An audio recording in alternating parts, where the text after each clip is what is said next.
오늘 시간에는 에스겔 강의 15번째 시간으로서 성령의 내주의 약속과 에스겔 골짜기의 하나님 군대의 환상이란 제목으로 함께 말씀의 은혜를 나누기로 합니다. 에스겔서가 이제 얼마 안 남았어요. 왜냐하면은 에스겔서의 마지막 환상이 성전 환상인데 40장부터 48장은 뭐 그냥 한 번에도 해결할 수가 있어요. 그래서 이제 뭐 곡과 마곡과의 전쟁 이 뒤에 나올 걸 본다고 한다면 거의 이제 막바지에 지금 와 있습니다. 그래서 에스겔서가 그동안 우리가 공부했던 것이 이제 끝나가고 있다 생각하시면 되겠습니다. 에스겔서를 통하여 우리가 알 수 있는 중요한 그 사실들은 하나님께서는 모든 것을 다 파악하고 있다, 다 알고 있다, 다 아시고 하나님 일을 진행하신다. 에스겔 그 선지자에게 남유다의 그 멸망은 이미 하나님 계획되었고 다시 돌이키지 아니할 거다. 그렇지만 이것을 하나님이 주관하고 있다는 것을 알도록 하기 위해서 너는 예언하라. 그래서 6년 동안 이스라엘이 멸망되기 전에 6년 동안 행동으로 예언을 하고 그 다음에 글로 써놔서 사람들이 하나님이 이렇게 다 역사했구나 라는 사실을 알도록 했습니다. 뿐만 아니라 이제 에스겔이 멸망당한 이스라엘을 향하여 다시 예언을 선포하게 되는 것이 33장부터 39장까지 40장부터 48장까지는 새 성전에 대한 환상, 여기도 회복이라고 볼 수 있어요. 그래서 회복은 33장부터 48장까지가 회복이고 심판은 1장부터 32장까지였어요. 그래서 우리가 지난 시간에 회복에 관한 첫 번째 시간을 가졌습니다. 이스라엘 민족이 멸망하게 된 큰 두 가지 이유는 뭐였느냐, 이것을 살펴봤죠. 하나는 우상숭배였다. 우상숭배가 죽은 자를 가지고 뭘 하든가 좌우지간 또 신을 그 산당에 가서 이렇게 신을 숭배하는 이런 것들이 우상숭배하는 것이 엄청나게 나쁜 거다라는 사실을 알 수 있습니다. 우리 민족이 과거에 얼마나 우상을 많이 숭배했는지 몰라요. 얼마나 많이. 그런데 어느 순간부터 이 각 동네마다 교회가 있는데 누가 그러더라고요. 전 세계 가운데 가장 많은 퍼센테이지에, 그러니까 인구의 비율이나 마을로 비율로 보면 전 세계 가운데 가장 많은 그리스도인들이 있고 전 세계 가운데 가장 많은 교회 수를 확보하는 게 대한민국이다, 이렇게 얘기를 하더라고요. 몇 개 교회가 있다는 게 아니라 그 지역의 그 인구수에 또는 그 마을의 교회의 비율을 따진다고 한다면, 그래서 전 세계 가운데 가장 하나님을 잘 믿는 나라가 되었는데 이게 바로 1970년 80년 넘어오면서 교회가 계속 생겼지 않습니까? 그래서 하나님께서 우리나라가 좀 실수해도 하나님은 잘 넘어가 주시는 것 같아요. 지금도 교회들이 있으니까. 그래서 교회들이 기도하는데 요즘은 조금 이제 벌써 그 뭐라고 하니까 교회가 늙어가려 할까? 그 세습 문제 또는 뭐 여자 추행 문제, 이런 문제들이 교계의 지도자들의 흠이 되어서 세상 사람들이 손가락질하는 그런 교회로 됐으니 약간 늙어간다라는 생각이 듭니다. 내년에 이제 종교 통합이 이제 내년 6월 달에 천주교에 의해서 시작이 된다고 한다면, 만약 시작이 된다고 한다면 급속도로 세상은 달라질 거다라는 것을 생각할 수 있어요. 그래서 우리가 정말 정신 차릴 때가 돼요. 그러니까 심판때가 지금 심판때 가까운 거죠. 심판때가. 우리가 하나님을 잘 섬기는데 은혜 받은 것에 감사하는 것도 있지만 심판이 두려워서도 그날을 잘 준비할 수 있잖아요.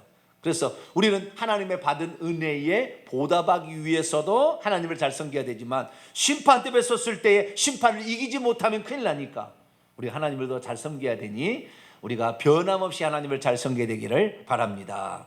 그래서 이제 이스라엘 민족의 심판 후에 하나님께서는 다시 위로하고 소망을 주시기 위해서 다시 하나님께서 이스라엘 민족을 회복하신다라고 약속을 하셨어요. 그것이 33장부터 나오는 거예요.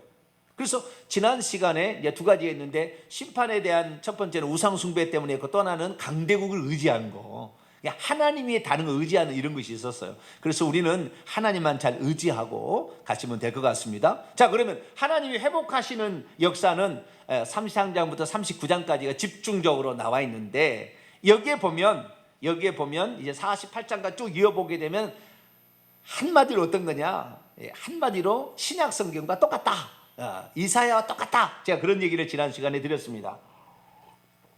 그래서 이스라엘 민족의 파수꾼으로서 선한 목자 대신 예수님이 오시기 전에 파수꾼을 먼저 보내서 회개할 것을 외치고 메시아의 오실 길을 준비하는 파수꾼의 사명을 33장에 하나님께서 다시 에스겔 선지자를 불러서 얘기를 하게 됩니다. 그리고 34장에 들어가서는 선한 목자이신 예수님을 이 땅에 보내주는데 그분이 다윗의 후손으로 오실 것이다. 그 얘기까지 지난 했습니다. 그래서 하나님의 회복은 회개라는 큰 어떤 외침을 통하여 시작이 된다. 그래서 이 대한민국이 그나마 소망이 있는 것은 우리와 같이 부족하지만 우리 동탄명성 같은 교회들이 일어나서 회개를 외치고 있다고 말이죠. 할렐루야. 이것은 메시아의 다시 오실 길을 준비하고 있는 거죠, 일종의. 그래서 선한 목자이신 예수 그리스도, 우리를 위해서 그때는 선한 목자로서 이것은 이제 초림의 예수 그리스도를 말하지만 재림의 예수 그리스도는 심판의 예수 그리스도니까 우리가 잘 준비를 해놔야 되겠죠. 자, 그러면은 이스라엘 민족의 회복의 단계를 보면은 한 5가지 나와요. 첫째는 세례 요한과 같은 선구자의 출현, 이게 회개를 외치는 선구자의 출현, 선한 목자이신 메시아에 또 오셔서 그걸 완성하는 것. 그 다음에 오늘 공부할 게 2가지예요. 성령께서 오셔서 내주하심으로 사람을 회복시키고, 이스라엘을 회복시키고, 여기 이스라엘 영적 이스라엘입니다. 이스라엘을 회복시키시고, 그 다음에 하나님의 군대를 예비하여서, 하나님의 군대, 이게 에스겔 골짜기의 마르페의 환상은 하나님의 군대를 이렇게 일으키시는, 그래서 이 하나님의 군대는 천년왕국에 들어간 성도들이 나중에 예수님 메시아가 재림하실 때 군대로 참여하게 되거든요. 그래서 하나님의 군대를 예비하시는 그거. 그 다음에 이제 다음 시간에 보게 될 곡과 마곡과 전쟁이라고 하는 것이 나와. 이제 이것이 바로 요한계시록에도 나오는데, 악의 무리들이 하나님을 대항하는 마지막 전쟁이 곡과 마곡의 전쟁, 또는 아마겟돈 전쟁이라는 전쟁인데, 그 아마겟돈 전쟁을 하나님께서 펼치셔서 아마겟돈에서 악의 무리를 처단하신다라는 것이 5가지 회복이에요. 그리고 완전한 이제 나라에 들어가게 되는, 이것이 바로 새 예루살렘 성전, 하나님을 이제 성전이라고 그러잖아요. 그래서 새 예루살렘 성전에 들어감으로 이 구원받은 세례 요한의 외침부터 시작해서 회개를 통하여 선한 목자를 영접하고 그분의 속죄 사역을 통하여서 성령의 내주를 통하여 하나님 군대로 예비한 자들이 악의 무리하고 싸워서 이겨서 결국에 새하늘과 새 땅에 들어가는데, 그 새하늘과 새 땅이 성전으로 표현되어 있습니다. 그래서 이것이 이제 에스겔서 40장부터 48장까지의 말씀으로 되어 있죠. 그러니까 우리가 여기서 알 수 있는 것은, 중요한 것은 뭐냐면 이스라엘의 회복은 육적인 이스라엘 회복이 아니라는 거예요. 여기에 키포인트가 있는 거예요. 지금도 그걸 모르고 육적인 이스라엘 민족의 회복만을 외치고 제3의 성전이 세워질 것이다, 이 땅에 천년왕국이 이루어져 가지고 이스라엘 민족이 제3장 나라로 동참하게 되고, 다 거짓이에요. 결국에 그렇게 안 돼요. 절대 그렇게 안 될 거. 그렇게 해석을 많이 합니다. 그렇게 해석해 나가는데 그것은 안 맞을 거예요. 99.9% 안 맞을 겁니다. 왜냐하면 하나님께서 그 회복을, 이 이스라엘 민족의 회복을 오늘 본문 말씀에 37장 하반절에 가게 되면 막대기가, 2개의 막대기가 하나로 된다는데, 남유다와 북이스라엘이거든요. 근데 남유다가 북이스라엘 멸망한 다음에 다시 나라가 세워져서 2 나라가 합쳐진 적이 없어요. 근데 2 막대기라는 것은 교회와 유대인과 이방인이 하나의 교회를 이룬다는 것을 약속하고 있는 예언인 것이지, 이것이 육적인 것을 말하는 게 아니라고요. 그런데 지금까지도 육적인 이스라엘 회복을 위하여서 사람들이 애써야 된다 이렇게 하는데, 그거 아닙니다. 오늘 많은 메시아닉 주날지 또는 성막을 연구하는 사람이랄지, 이런 사람들은 육적인 이스라엘 회복, 이게 반드시 있다, 번영이 있다, 천만에 만만의 콩떡이에요. 그 열심히 해봤자 일평생의 시간만 낭비일 거예요. 우리는 영적인 이스라엘의 회복이니 우리 교회가 우리 교회가 지금 동탄명성교회가 세례요한처럼 다시 오실 주님을 예비하는 이 사역을 감당하는 게 요한계시록 11장의 두 선지자 두 증인의 사역과 똑같은 것이니까 우리가 그런 사역에 더 중하게 여기시고 우리가 회개 천국 복음을 외치는데 더 신경 쓰셔야지, 이스라엘이 잘 되고 이스라엘이 회복시키고 막 저희 삼성전을 지었는데 우리가 막 격려, 이거 아닙니다. 저는 참으로 놀라는 것은 성지순례가 더 많이 놀랐어요. 뭐 놀라냐면 전 세계 가운데 성지순례 대한민국 없으면 망할 거야 아마. 얼마나 한국말로 다 돼. 얼마나 한국 사람이 많든지. 전부 한국 사람 내가 보니까 전 세계가 3분의 2는 한국 사람인 것 같아요. 성지순례 가서 보면 어떤 이집트든 레바논이든 뭐 요르단이든 간에 저기까지 다 전부 다 한국 사람들이야. 성지순례 가게 되면 한국 사람들이 얼마나 열심히 있는지. 아니 자기 나라 땅도 아닌데요. 사실 저도 부끄러워요. 왜냐하면 우리나라 고조선부터 역사를 꿰라 그러면 나는 잘 못 깨요. 근데 이스라엘 역사를 깨라 하면 잘 나올 수 있어요. 뭔 일인지 모르겠어요. 이스라엘 역사를 더 잘 알고 있어. 이스라엘 땅을 이스라엘 사람보다 더 잘 알고 있는 것 같아. 그 역사들을 많이. 왜요? 그만큼 하나님을 우리는 민족은 사랑한다. 할렐루야. 어쩌면 욕단족이라고 어떤 사람이 얘기를 하는데 벨렉이 나눠지게 될 때 그때 이렇게 욕단족이 내려왔다 하잖아요. 동쪽으로 이루어서 대한민국 사람이 됐다는데 맞을 확률도 있을 것 같아요. 그래서 하나님을 잘 섬기는 세매 후에 숨겨진 또 하나의 세매 후에 같은 이 대한민국 사람들이 하나님을 잘 사랑하는데, 이 하나님을 사랑하는 이 대한민국에서 회개 천국 복음이 외쳐지는 것은 메시아의 다시 오심을 준비하는 아주 중요한 사인이라는 거죠.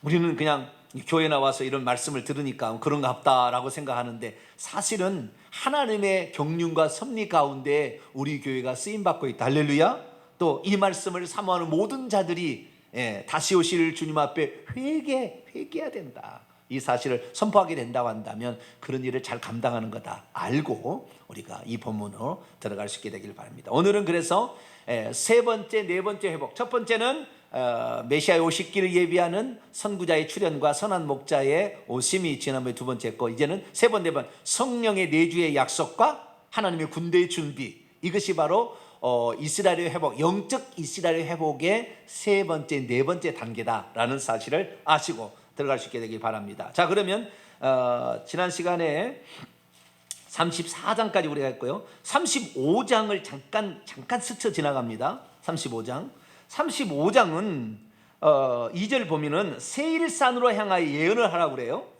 3절 한번 읽어봅시다. 3절부터 4절까지 시작.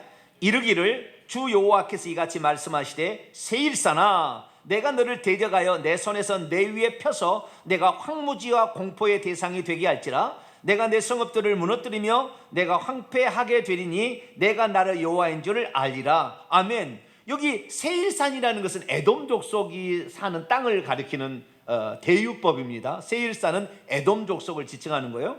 그런데 이 에돔 족속의 멸망에 관하여 우리는 그 전에 이 말씀으로 공부를 했어요. 그래서 에돔 족속이 이스라엘 주변에 있는 7개 국가를 하나님이 심판하게 되는데, 그때도 에돔 족속이 어떻게 될 것인지를 우리는 과거에 공부를 잠깐 이렇게 했었습니다. 그런데 이 에돔 족속이 멸망당하는 것에 관하여 다시 왜 또 꺼내냐는 거죠. 우선 앞으로 넘어갑니다. 에스겔서 25장을 볼까요?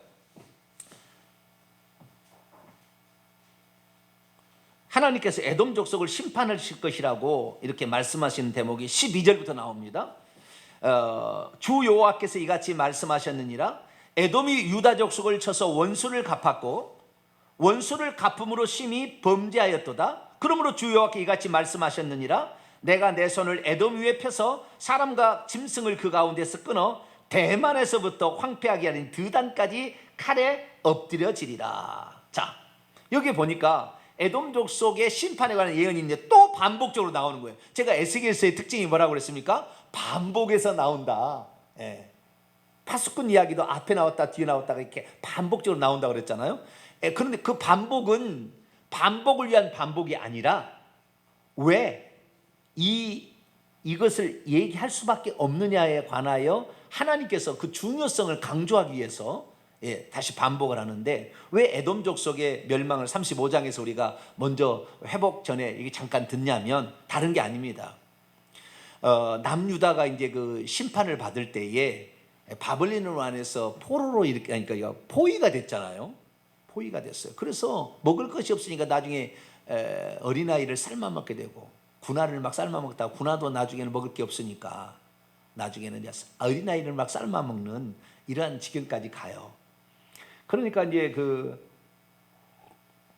성중에 있는 백성들이 우리가 여기서 굶어 죽든지 죽는 것이나 성 밖으로 나가다가 한 놈이라도 살아나면 어차피 칼에 저 바벨론 군대에 죽는 것이나 죽는 것은 매한가지인데, 어차피 죽는 것도 죽고 한 사람이라도 살려면은 우리가 여기서 야간에 보초가 잠시 졸 때 도망가가지고 어차피 좀 살아겠다, 이런 생각을 이제 성중의 사람이 하게 됩니다.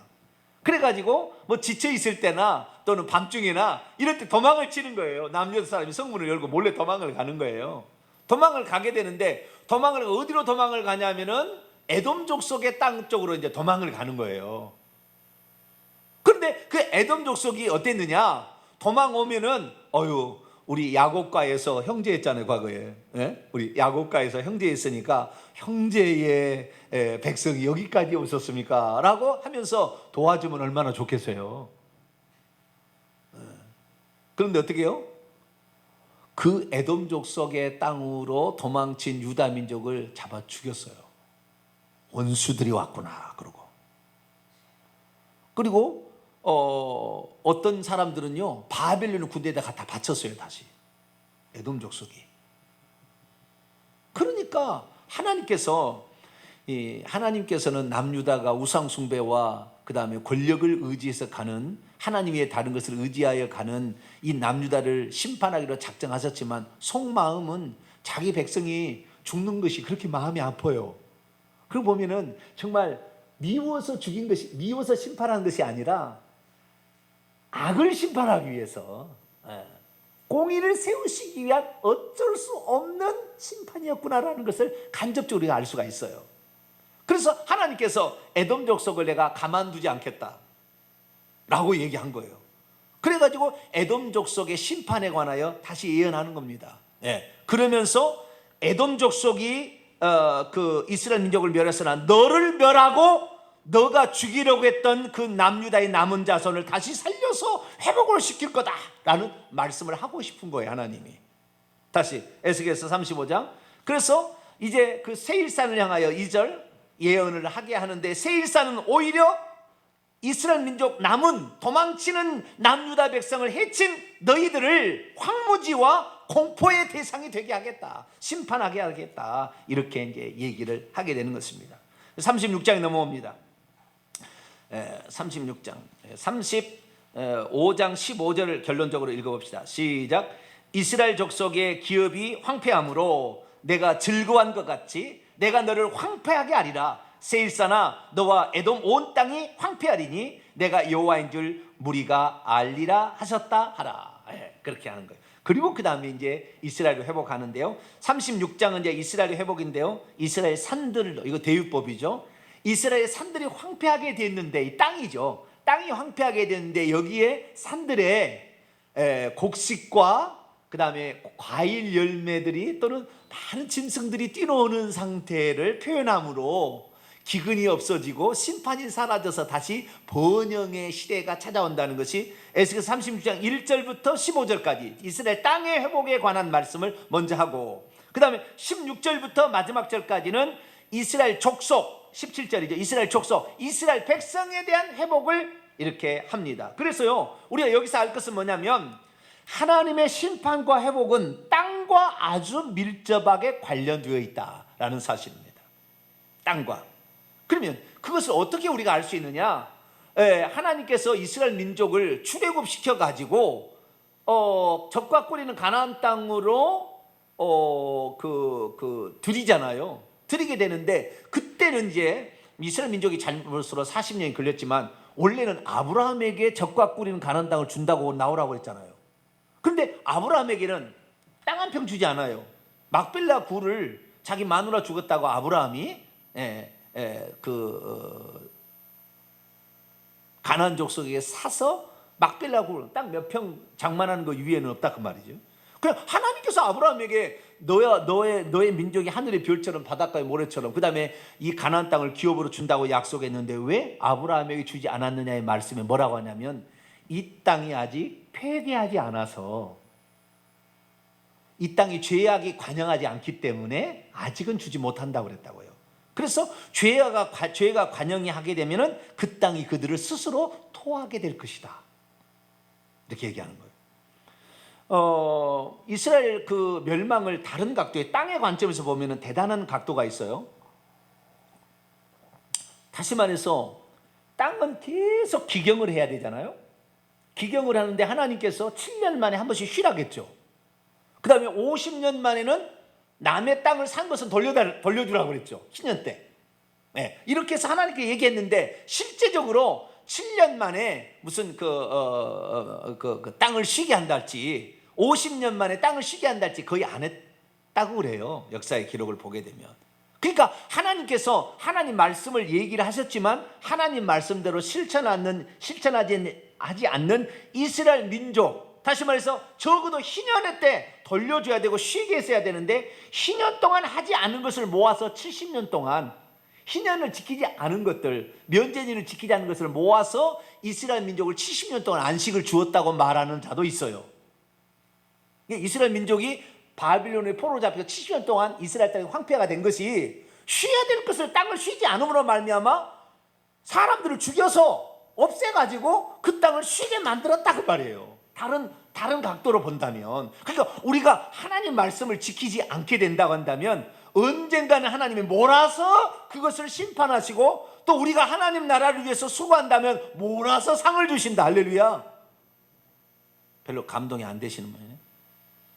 우리가 주님을 위해서 열심히 수고하는데, 하나님 나는 언제까지만 심어야 됩니까? 나는 언제나 이 열매를 걱정하지 마세요. 하나님 다 몰아서 줄 때가 있다 그 말이에요. 몰아서. 네. 이 성경의 가르침이, 그러니까요, 성경의 결국의 마지막은요, 네? 인내함으로 너희 구원을 이룬다. 견디고요, 그때까지 하나님의 때가 될 때까지 내가 흔들리지 아니하고 하나님께 원망 불평하지 않아. 이스라엘 민족 광야 나와서 적과 꿀인 가나안 땅을 주려고 했는데도 원망 불평하니까 없애버리잖아요. 광야에서 주려고 끌어냈는데도, 기적적으로 가져왔는데도. 그러니까 그 조금만 참으면 이제는 적과 꿀인 가나안 땅을 이제 복을 받게 될 텐데, 이놈은 주둥아리가 문제라. 그 새를 참지 못해가지고 거기에서 말을 해가지고 결국에 그 광야에 다 엎드려져 죽게 한다 그 말이죠. 우리가 기왕 우리가 예수 그리스도를 믿기로 작정했으면 끝까지 이 주둥아리 잘 단속을 해가지고, 네, 감사만, 할렐루야, 감사만 하고, 하나님 나는 끝까지 하나님만 믿습니다, 할렐루야, 그런 믿음으로 가게 될 때 하나님께서 다 기억하시고 복을 주신다.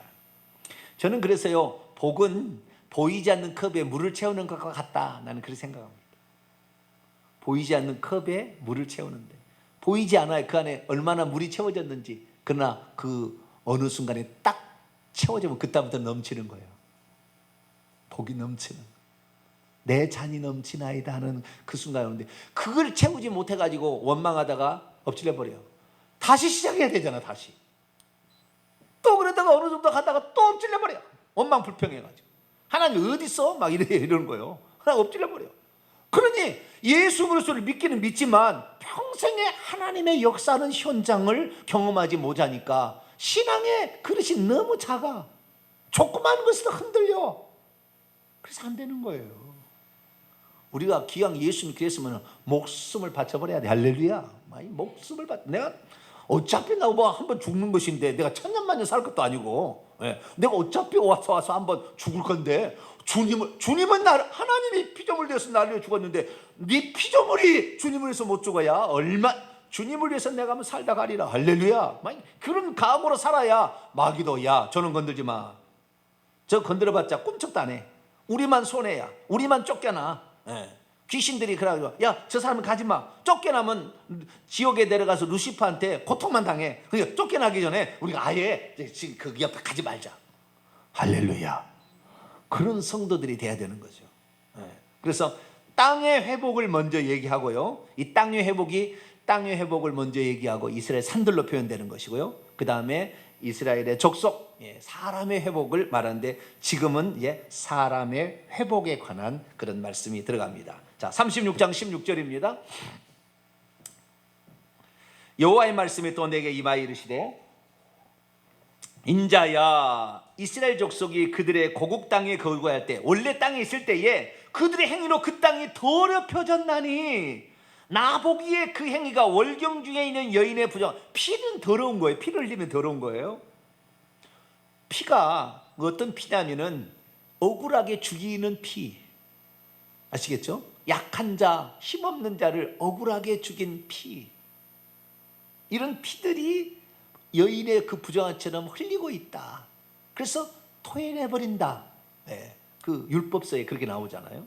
그런 일이 있었다는 거죠. 그래서 18절, 그들이 땅 위에 피를 쏟았으며 억울하게 죽어간 사람들의 피가 있고요, 우상들로 말미암아 자신을 더럽혔으므로 내가 분노를 그들 위에 쏘아서 그들을 그 행위대로 심판하여 어떻게 심판할 거냐? 이런 죄 때문에 심판하는데 어떻게 했냐? 각국에 흩어버린다는 거예요. 각국에 흩어. 땅이 그 사람들을 토해내버리게 한다는 거예요.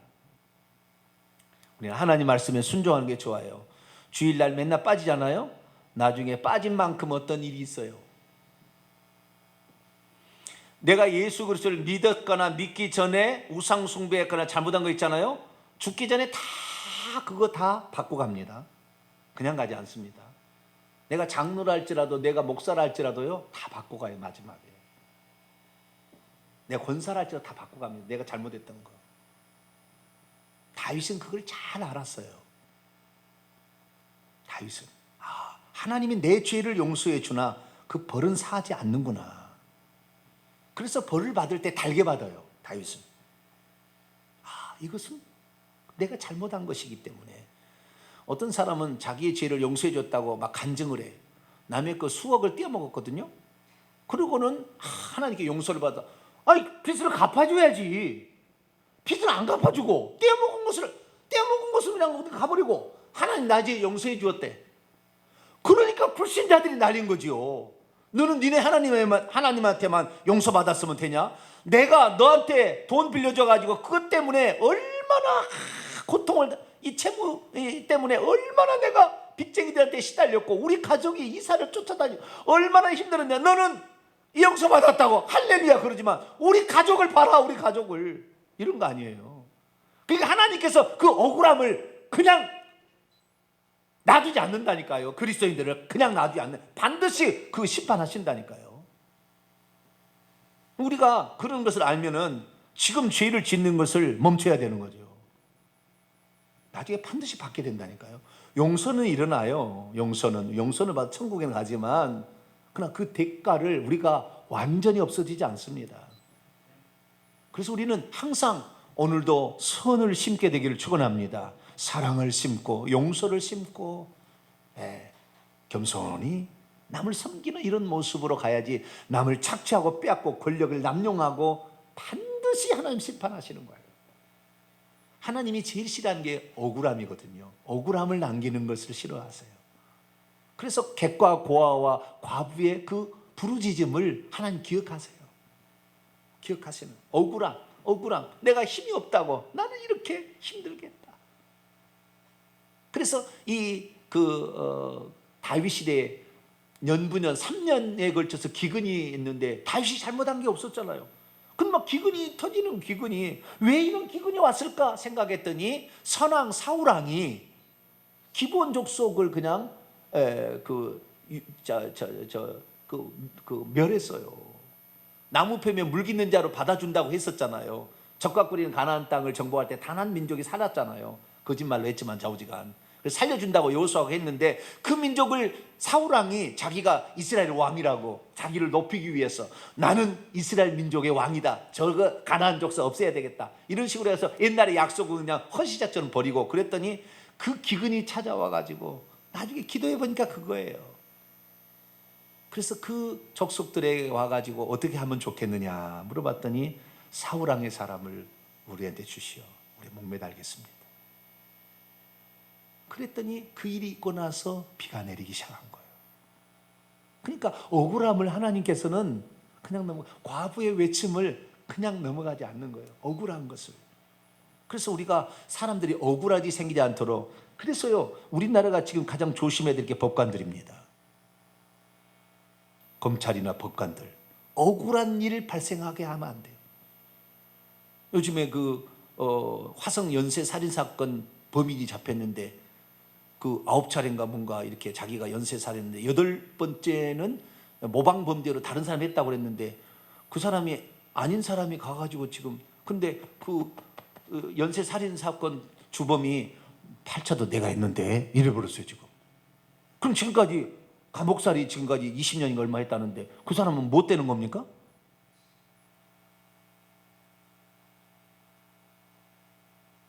이렇게 그래서 누가 취재를 했잖아요. 당신은 왜 그 당신이 죽였다고 했냐 그랬더니 하도 고문을 많이 해가지고 이러면 죽을 것 같더라. 그래서 내가 했다고 그랬다잖아요. 이것이 사실인지 아닌지 잘 모르겠지만 자주 억울한 일을 하면은 이 사건이 이미 지나서 공소시효가 지났는데도 어쨌든 지금 밝혀진다 그 말이에요. 억울한 일 발생하지 않도록. 이 참 신기한 일이잖아요. 네. 그래서 상대방을 너무 힘들게 해서 억울한 일 겪지 않도록 베풀며 사는 저와 여러분 되시길 바랍니다. 예, 그래서 이제 심판하게 되는데 심판은 어디냐? 각국에 흩어버리겠다. 이게 흩어버리겠다. 그러니까 그 땅에서 뽑아버리는 거예요. 그 땅이 토해내버리게 하는 거예요. 그래서 이 땅을 더럽히는 두 가지 범죄가 있는데 하나는 뭐예요? 피를 흘리는, 불의한 피, 억울하게 하는 것이 이 땅을 더럽히는 것이고, 또 하나가 우상숭배하는 거예요. 우상숭배를 하게 되면 땅이 더럽혀져요. 땅이 더럽히면 땅이 토해내버려 그 주민을. 그래서 토해내는데 안 나가려 하니까 전쟁이 일어서 쓸어버리는 거예요. 없애버리는 거예요. 우리나라가 전쟁이 날 거냐 안 될까는 이것에 주목하고 봐야 돼요. 우리가 이것을 정말 이런 영적 세계를 아는 사람은 알지만 이게 정치 지도자들을 좀 잘 알아야 돼요. 이걸 잘 알아야 돼요. 그래서 이걸 참 추진하면 좋겠는데, 이러한 심판이 오게 되지만 하나님 회복한다는 거예요. 어떻게 회복하느냐? 자, 20절부터 이제 어떻게 회복하는데 어떻게 회복이 아니라 여기서 보면은 왜 회복해 주는지에 관하여. 자, 범죄를 해가지고 심판을 받아서 하나님이 토해내버리고, 자, 우리가 각국에 흩어버렸어. 포로로 잡아가서 1차, 2차, 3차 포로로 잡아가게 막 했어요. 다 잡아가고 그냥 약한 자 좀 남겨놓고 땅은 그냥 황무한 상태에서 시랑이 뛰노는 것으로 그냥 안식을 누리게 했어요. 안식을 누리게 한 다음에 이 땅을 회복시키는데 왜 회복시키냐? 하나님 왜 회복시킬까요? 그냥 그대로 놔두지. 이게 있어요. 왜 회복시켜 주느냐? 이스라엘 민족이 그러면 저 포로로 잡혀간 그곳에서 뭐 잘해서 회복시켜 주는 거냐? 남은 자, 그냥 약한 자들이 하나님께 막 기도를 해서 그 땅을 회복시켜 주는 거냐? 무엇 때문에 회복시켜 주는가를 하나님 얘기하는데 놀라운 얘기를 하세요. 하나님의 놀라운 얘기. 이것이 바로 하나님의 절대적인 은총이에요. 우리가 잘해서가 아니고 하나님께서 당신 때문에 그 일을 하신다고 얘기를 하거든요. 자, 그러면 20절부터 봐봐요. 그들이 이른바 그 여러 나라에서 내 거룩한 이름이 그들로 말미암아 더러워졌나니 곧 사람들이 그들을 가리켜 이르기를 이들이 여호와의 백성인데 어떻게 여호와의 땅에서 떠난 자냐? 이렇게 했다는 거예요. 그러나 이스라엘 족속이 들어간 그 여러 나라에서 포로로 잡혀갔겠죠. 더럽힌 나의 거룩한 이름을 내가 아꼈다. 나의 이름이라는 말이 등장하기 시작하는데요. 22절, 그러므로 너는 이스라엘 족속이 이같이 이르기를 주 여호와께서 이같이 말씀하시기를 이스라엘 족속아 내가 이렇게 행하면 너희를 위함이 아니요 너희가 들어간 그 여러 이방 나라에서 더럽힌 나의 거룩한 이름을 위함이라. 23절이 결론입니다. 23절 시작. 여러 나라 가운데서 더럽혀진 이름 곧 너희가 그들 가운데서 더럽힌 나의 큰 이름을 내가 거룩하게 할지라. 내가 그들의 눈앞에서 너희로 말미암아 나의 거룩함을 나타내니 내가 여호와인 줄 여러 나라 사람이 알리라. 주 여호와의 말씀이니라. 아멘. 이건요 무엇을 말하냐면은 하나님이 이스라엘 민족을 범죄했어요. 우상숭배했어요. 막 피를 억울한 사람 만들었어요. 강대국 막 의지하고 하나님 의지 안 했어요. 밀어버렸어요. 그냥 땅이 토해내게 해버렸어요. 땅이 안 토해내니까 바벨론을 불러다가 죽여버렸어요. 그리고는 포로로 잡아가서 토해내게 했어요. 그래서 1차, 2차, 3차 BC 605년, BC 597년, 586년 3차에 걸쳐서 포로로 다 이제 이렇게 흩었어요. 그럼 이스라엘 나라가 황무하게 됐으면 그냥 그대로 놔둬야 되는데 왜 다시 이스라엘 민족이 와서 거기서 살도록 그런데 이스라엘 민족이 와서 사는 것은 약과였지요. 실제는 영적인 회복을 가리키는 겁니다. 이스라엘 민족으로 회복시키지 않아요. 이스라엘 민족을. 지금도 이스라엘 땅이 다 회복 안 됐어요. 가자지구랄지 뭐 서해안 이런 그 서쪽에 이쪽 부분이랄지 아직 이스라엘 나라 땅이 다 이스라엘 땅이 아닙니다. 팔레스타인과 같이 살고 있습니다. 다 회복시키지 않아요. 여기에 말하면 다 회복돼야 되는데 이 말에 의하면 그렇지 않아요. 그러니까 그것은 샘플로 하나님 회복한다는 것을 보여주기 위한 것이고 진짜 회복은 영적인 회복이에요. 다음 시간에 더 이제 그건 나가고요. 근데 여기서 하나님께서 왜 회복해 주냐 이거 왜 회복시켜 주냐는 거예요. 이스라엘 민족이 잘해서 벌을 잘 받아서 그게 아니라는 거예요. 무엇 때문이냐면 하나님의 이름 때문에 그렇다는 거예요. 그럼 하나님의 이름은 뭐냐? 하나님의 당신이 누구라는 것은 뭐냐면요, 당신이 하신 말씀은 반드시 실행하신다 이거예요. 한마디로 나는 젖과 꿀이 흐르는 가나안 땅을 아브라함과 그의 후세에 주겠다 라고 약속했기 때문에 내가 한 말 때문에 회복하는 것이고, 이방인들은 하나님께서 약속에도 쓸데없네, 자기 민족을 없애버리는구만 라고 이방인들이 하나님이 없다고 할까봐 나는 반드시 말하면 이룬다 라는 사실을 이방인들도 알게 하려고 하나님 회복한다는 거예요.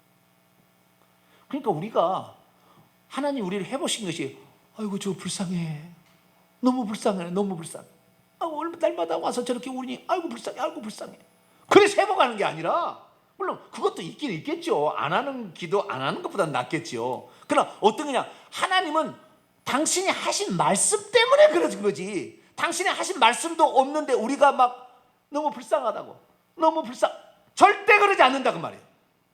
예수 그리스도께서 이 땅에 서 우리 죄를 위해서 죽은 것은 우리가 불쌍해서 죽은 것이 아니라 하나님 나라를 사람들로 말미암아 채워서 그들로 하여금 당신의 나라를 물려주려고 계획을 세우고 있었다 그 말이에요. 그 계획 때문에 들어올 사람이 없으니까 당신이라도 죄값을 치러서 끌어가려고 당신이 하신 거예요. 그러니까 우리가 어떤 것보다도 불쌍히 여기는 것이 아니라 하나님은 뭐라고 말씀했는가에 관하여 중심을 잡아야 돼요. 하나님이 이렇게 얘기했으면 반드시 그 말씀을 이룬다. 그러니까 설령 우리가 이 장면에 이런 현상에서 이것이 납득이 안 될 때도 하나님 말씀은 어디에 있느냐, 이렇게 있다 그러면 딱 하는 거예요. 지난 주일에 내가 했잖아요. WCC에 관한 얘기를 했잖아요. WCC 교회를 빠져나와서 개인 예배를 교회를 해체하라는 말이 성경에 있다 없다? 없다 이 말이에요. WCC가 잘못되었고 WEA가 잘못된 건 분명합니다. 종교다운지로 가고 있어요. 분명한 것입니다. 그러나 교회를 떠나라, 개인 예배를 드리라, 성경에 없다 그 말이에요. 그래서 성경에 그런 말씀이 없는 것은 그건 사탄이 하는 일이에요. 결국에 마지막 가게 되면 교회를 해체해서 힘을 얻게 만들게 누구의 유익을 위해서 그렇게 하겠어요. 그러니까 성경에 없는 말, 있는 말을 좀 했다가 없는 말을 보태가지고 막 할 걸 우리는 분별할 줄 알아야 돼요. 성경 말씀은 정확히 하나님 말씀은 당신의 하신 말씀을 이루세요. 그래서 하나님께서 뭐라고 말씀했는가를 딱 붙잡고 현상에 너무 눈이 돌아가면 안 돼요. 거기를 딱 붙잡고 나는 이 말씀을 믿습니다. 오직 하늘과 땅에 구원을 얻을 만한 다른 이름을 우리에게 주신 일이 없다. 예수 외에 구원이 있고 하나님 말고도 구원이 있다고 한다면 뭐하라고 예수님이 이 땅에서 빌려 죽었어요? 그거 다 믿을 건데 뭐하라고 하나님이 사람도 이 땅에 하셨겠어요? 안 하셔도 다 이방인에게도 다 하나님을 믿는 섬기는 마음이 있어도 하나님 믿을 건데, 아니니까, 그게 안 되니까 그런 거 아니에요. 구원은 유일하신 하나님 자신이 이루신 예수 그리스도의 속죄를 통하여 이루어집니다. 할렐루야. 네, 그것이죠. 그래서 우리는 성경 말씀대로만 믿어야 되는 줄로 믿습니다.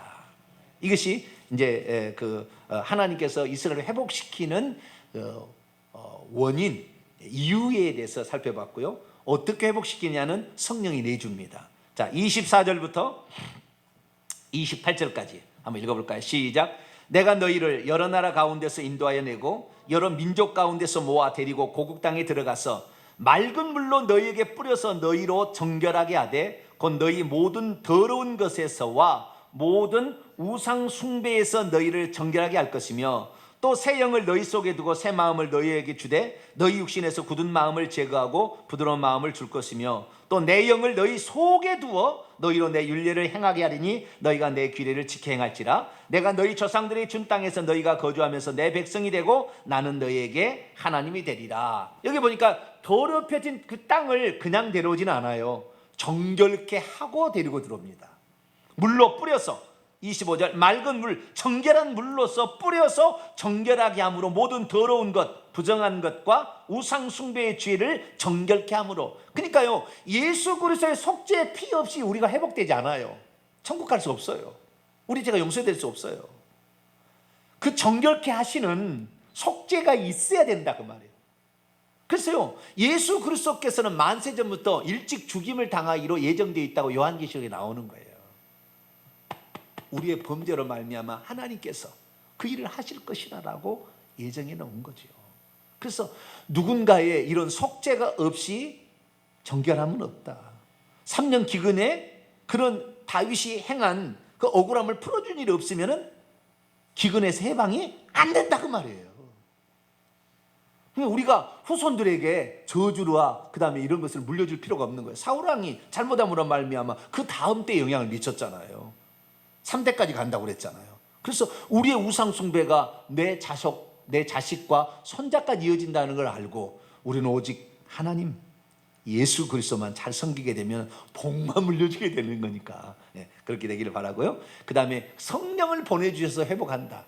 자, 선한 목자가 오셔서 이 십자가의 죽으심으로 정결케 한 일을 하셨습니다. 이제는 뭐요? 성령을 그의 마음속에 집어넣어 주겠다는 거잖아요. 그래서 이 밖에 율법이 있을 때는 율법이 없다, 또는 율법책이 그때는 소가죽에 썼으니까 잘 못 보니까 율법이 있는지 없는지 몰라요. 그래서 성령을 우리 마음에 줘면 성령께서는 예수께서 하신 말씀을 생각나게 하고 예수님께서 누구신지를 가르쳐 준다고 그랬잖아요. 예수님이 왜 십자가에 죽었는가? 그 사실을 가르쳐 주시고 예수님이 하신 말씀이 이분이 여호와가 육신을 입고 오신 말씀이었다 라는 사실을 성령께서 깨닫게 하신다 그 말이에요. 그래서 우리가 예수 그리스도의 말씀이 율법사나 서기관 일평생을 그것만 연구하는 사람하고 전혀 다른 이 하는 교훈은 서기관과 율법사하고 다르다. 왜 권위가 있다 틀리다 이렇게 얘기했듯이 바로 우리 주 예수 그리스도께서 하신 말씀들이 무슨 뜻인지를 성령을 우리 가운데 마음속에 보내주셔가지고 이 보혜사 성령, 이것이 요한복음 14, 15, 16장에 집중적으로 나오는데 이 성령 보혜사 내주하시는 성령을 통하여 우리를 회복하신다라는 걸 말씀하고 있으니 이것은 이스라엘의 회복이 아니고 교회의 회복이요, 영적 이스라엘의 회복이다 그 말이에요. 지금 이스라엘 민족 성령을 모시고 들어오고 있습니까? 예수 그리스도를 선한 목자로 희생 정결케 하시는 속죄양으로 믿습니까? 안 믿는다 그 말이에요. 이스라엘 민족 오히려 기독교를 저주하는 기도를 18번째 하고 있다 그 말이에요. 지금도. 그런데 무슨 그들이 이 성경대로 회복이 되겠습니까? 안 돼요. 안 됩니다. 우리는 영적 이스라엘의 회복이니 우리 가운데 보내주신 그 성령을 통하여 예수 그리스도가 누군지를 확실히 알게 되기를 축원합니다. 그분이 하신 말씀의 의미를 더 확실히 깨닫게 되기를 축원합니다. 그래서 하나님의 진리의 말씀에 목숨을 걸고 가야 되는 것이지 유대인의 제3의 성전 회복을 위해서 막 돈을 보내고 막 거기다 헌금하고 이게 아니라 그 말이에요. 지금 우리는 영적 이스라엘 자손들을 만들기 위해서 우리 통탄영성교회 전 세계 문서와 방송을 통하여 듣는 모든 사람이 회복할 수 있도록 할렐루야. 어떤 사람은요 이런 얘기 해서 되는지 모르지만요, 지난주에 100만 원을 보내왔어요. 부자로. 나는 그 사람 몰라요.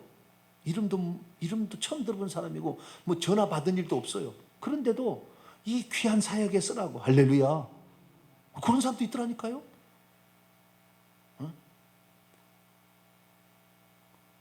어떤 사람은 이제 저희 설교를 보는데 앞에 15초짜리 광고인데 그것도 왜 거기다 다냐고 막 야단친 사람도 있어요, 저한테. 광고 때문에 은혜가 안 된다네요.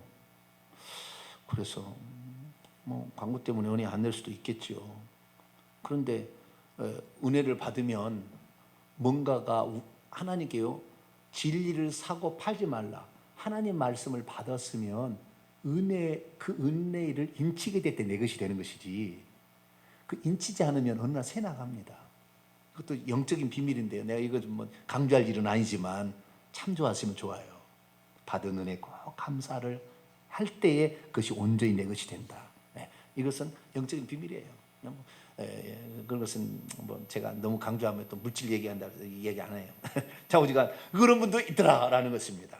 그래서 이스라엘 민족이 이제 회복하게 되는데, 그 회복이 되는데 37절 주의할 점이 하나 있다는 거예요. 하나님께 이렇게 회복시키려고 하는데도 우리가 주의할 게 하나 있다는 거예요. 37절 읽습니다. 시작. 주 여호와께서 이같이 말씀하셨느니라. 그래도 이스라엘 족속이 이같이 자기에게 이루어 주기를 내게 구하여야 할지라. 내가 그들의 수요를 양떼같이 많아지게 하되 제사 드릴 양떼 곧 예루살렘이 정한 절기의 양무리에 황폐한 성읍을 사람의 때로 채우리라. 그래야지 그들이 나를 여호와. 여기 보니까요, 하나님께서 그렇게 해준다 약속에서도 우리의 기도가 들어가야 그것이 양떼, 이 들판에 하나님의 백성들이 가득해서 된다 그 말이에요. 우리의 기도가 없으면 동탄명 사역이 안 되는 거예요. 안 채워진다니까요. 내가 왜 이렇게 기도를 강조하겠어요?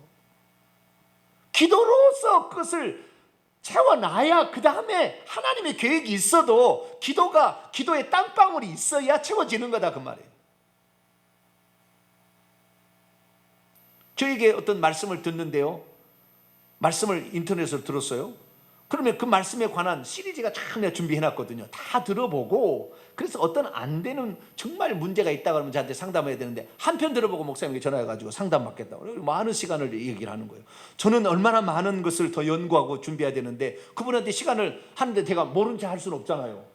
왔는데 그럴 수는 없잖아요. 그런데 그것이 얼마나 목사님에게 전체적인 양으로 봤을 때 내가 얼마나 많은 시간을, 이 설교 한 편을 10,000명이 든다 한다면 얼마나 많은 시간입니까? 그 시간이, 준비할 시간이. 그걸 생각해야 돼요. 그 생각을 못해. 나만 지금 문제를 당장 해결하고 싶다, 뭐 이런 식이에요. 땀 한 번 흘리지 않냐고 뭘 얻겠다 이런 거예요. 한번 생각해 봐야 돼요. 설교를 듣는 사람들도, 저 목사님이 우리를 위해서 시간 하나하나가 얼마나 이 전 세계 사람들에게 소중한데 내가 그 시간을 뺏어가면 안 되지. 그분이 하시는 말씀, 지금 하는 말씀을 잘 들어서 내가 다 파악해버리라. 그리고도 안 됐을 때는 내가 상담해봐, 이렇게 가야죠. 이것이 바른 거예요. 그래서 이 하나님께서 계획을 세워놓다 할지라도 기도해야 된다. 그 다음 마지막 이제 37장인데요 이스라엘의 군대에 관한 것인데, 뭐 하다가 시간 되면 제가 다음 주에 또 계속 하도록 하겠습니다. 이것이 바로 그 유명한 에스골 골짜기의 마른 뼈 환상이에요. 이건 간단합니다. 그게 어려운 문제가 아니에요. 이걸 가지고 설교하는데 엄청나게 많은 사람이 이걸 설교를 많이 이용했기 때문에 이것이 뭔가 있는 것처럼 보이는데 아무것도 아니에요. 주의할 점도 있어요. 여기에 주의할 점, 이 성경을 해석하는데 주의할 점도 있어요. 이것은 에스겔서 마른 뼈 골짜기에 이것이 그 군대로 바뀌어지는 이 환상은 부활에 대한 환상입니까? 회복에 대한 환상입니까? 이것을 부활의 환상이라고 보는 사람도 있다고요. 부활의 환상이라고.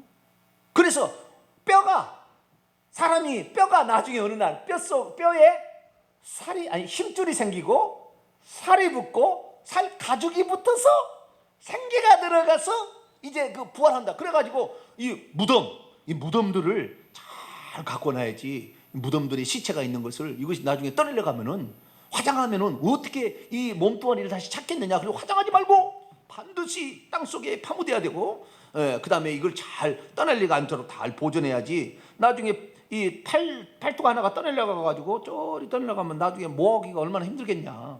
예, 그런 생각을 갖는 사람도 있다 그 말이에요. 이건 아니에요. 이것은 소생에 대한 부활이 아니라 소생과 회복에 관한 예언입니다. 물론 영적인 의미가 엄청 강하지만, 그래서 이것은 이스라엘 민족이 지금은 멸망당해가지고 흔적 없이 사라지는 그 땅은 신앙이 뛰어노는 게 되었고, 참 바빌론 나라에게 조그만 극소수의 민족으로 전락하게 해서 거의 없어진 듯 했으나, 쉽게 말해서 이 마른 뼈가 완전히 이 뼈들이 오래됐고 이제 도저히 소망이 없는 상태이지만 하나님이 하신다면 그대로라도 만들 수가 있다. 할렐루야. 그것을 말하는 것이지, 이것을 부활로 가져가서 무덤을 잘 보존하라는 식으로 이렇게 설교하면 안 된다. 그런 분이 있어요. 그런 분 있어서 하는 얘기예요. 지금 제가 이거 잘못 해석하면 안 되는 거예요.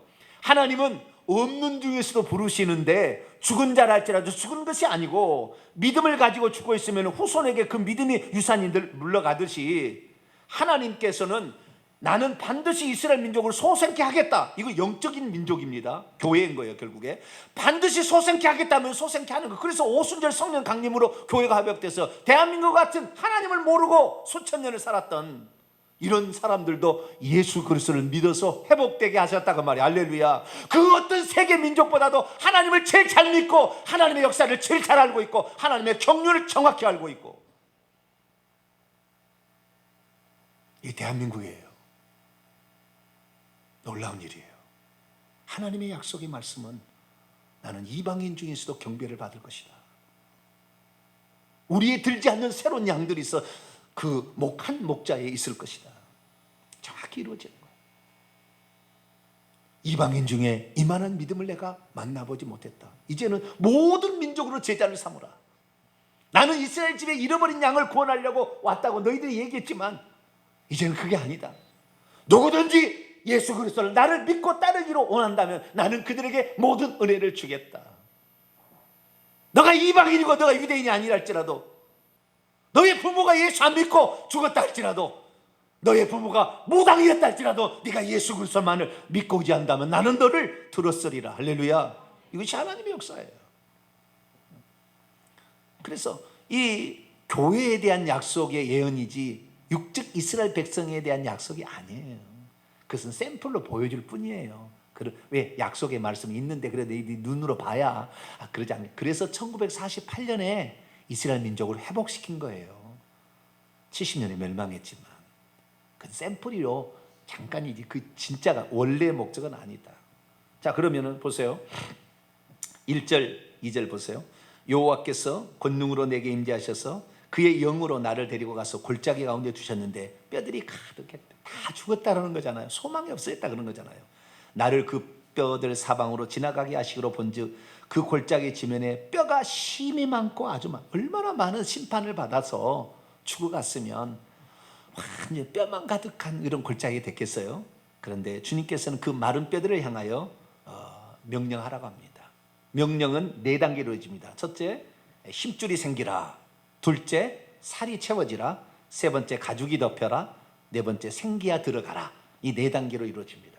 이 4단계에 관하여 설교하는 분도 많이 있어요. 근데 이것은 다음에 또 살펴보도록. 이런 거에 따라서 그대로 이루어지게 되는데, 이 그대로 해서 결국에 10절입니다. 10절 읽습니다. 시작. 이에 내가 그 명령대로 대언하였더니 생기가 그들에게 들어가매 그들이 곧 살아나서 일어나 서는데 극히 큰 군대. 여기 생기는 영입니다. 푸니우마, 헬라어는 푸니우마고요. 그 히브리어는 루하흐입니다. 여기에서는 원문은 루아흐로 나옵니다. 이 루아흐가 마지막에 사람 됨에, 그러니까 힘줄이 있고 뼈가 있는 상태에서 힘줄이 덮이고 살이 채워지고 살가죽이 덮여도 영이 들어가지 않으면 죽은 거예요. 우리 인류 가운데 성령이 들어오지 않으면 그리스도의 몸은 죽은 거예요. 그래서 예수님이 우리 인류 가운데 성령을 넣어줬어요. 그것이 생명이다. 그래서 모든 믿는 자들에게 하나님은 성령이 생명의 영이라 얘기합니다. 고린도전서 15장 45절 생명 주는 영이다. 딱 성령을 그렇게 표현합니다. 그 생명이 우리에게 들어와야 되는데 이 생명이 성령, 이 성령은 곧 하나님의 영이죠. 생명을 가지고 들어오는데 이것이 영이다. 그래서 우리는요, 내가 또 요한복음 6장 63절에 내가 너희에게 이르는 말이 영이요 생명이라. 영과 생명이 말에 있다는 거예요. 이 말씀을 생명으로 알고 생명처럼 알고 귀중하게 믿고 따르는 자가 생명인 것이지. 예수의 말씀은 몰라 기도만 한대. 물론 기도도 중요합니다. 근데 나는 막 기도 말씀 하나도 없어. 기도 열심히 할 때는 은혜 받아가지고 했는데 어느 날 한번 딱 쳐면은 하나님 어디 있어? 뭐 이래버려. 말씀이 없으니까, 생명이 없으니까. 우리는 정말 하나님의 말씀을 정말 생명처럼 귀중히 여기고 이 말씀이 하나님이라. 요한복음 1장 1절 이 말씀이 곧 하나님이라 딱 생각하고 이 말씀대로 되어지는구나 생각하고 가시면 될 것 같습니다. 그래서 이 하나님께서 이제 군대를 만드는데 이 군대는 천국에 있는 천년왕국의 예수 그리스도의 부활 후에 재림 때까지 구원받아 천국에 올라간 백성들로 군대를 조성하고 있다라는 것으로 이해하시면 영적인 세계를 이해하시면 되겠고, 이들이 곡과 마곡과 전쟁, 이제 다음 주에 배우겠습니다. 곡과 마곡과 전쟁에 와서 참여해서 이기게 됩니다. 그래서 우리 하나님의 군대가 된다. 우리는 그래서 결국에 우리는 구원받은 사람이 아니라 하나님의 군대로 쓰임 받는다는 강력한 군사로 무장되기를 축원합니다. 군사는 하나님의 검을 써야 돼. 검은 곧 하나님의 말씀이라고 했으니 말씀을 준비해야 마지막 때에 살아남는 거지. 말씀이 없으면 다 허물어지고 말 거예요. 정확한 것은 하나님 말씀을 당부장하고 어떻게 될 것인가, 우리가 무엇을 끝까지 지켜야 될 것인가는 이 말씀을 통해서 정확히 알고 감으로 말미암아 하나님의 군대로서 그리스도의 재림 때 동참하는 저와 여러분 되시기를 간절히 바랍니다. 거룩하신 하나님 감사합니다. 이스라엘 민족의 회복의 세 번째, 네 번째 과정을 살펴보았습니다. 하나님은 성령으로 회복하시고 또한 하나님의 군대를 준비하심으로 악한 마귀를 처단하는 완전한 회복을 준비하고 계십니다. 우리도 말씀을 준비하여서 하나님의 군대가 되도록 오늘 준비케 도와 주옵소서. 우리 주 예수 그리스도의 이름으로 기도하옵나이다. 아멘.